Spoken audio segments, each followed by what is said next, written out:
தமிழகத்தில் கஞ்சா நடமாட்டம் அதிகரிப்பதற்கு கடந்த அதிமுக ஆட்சியில் உரிய நடவடிக்கை எடுக்கப்படாததே காரணம் என அமைச்சர் தாமோ அன்பரசன் குற்றம் சாட்டியுள்ளார். சென்னை நங்கநல்லூரில் திமுக சார்பில் தமிழ்நாடு தலை குனியாது என்ற தலைப்பில் பொதுக்கூட்டம் நடந்தது. இதில் அமைச்சர் தாமோ அன்பரசன், எம்பி கனிமொழி சோமு உட்பட பலர் கலந்து கொண்டனர்.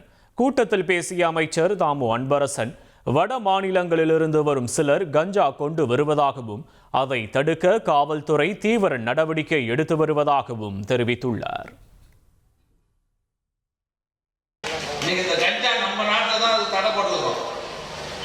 மற்ற மாநிலங்களில் எங்கேயுமே கஞ்சா தர கிடையாது.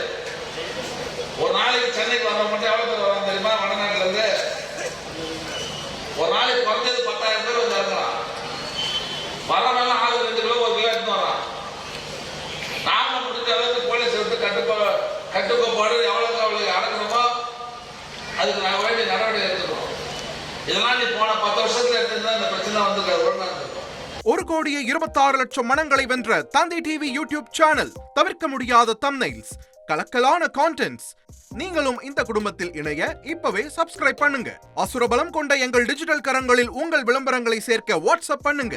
8939888838.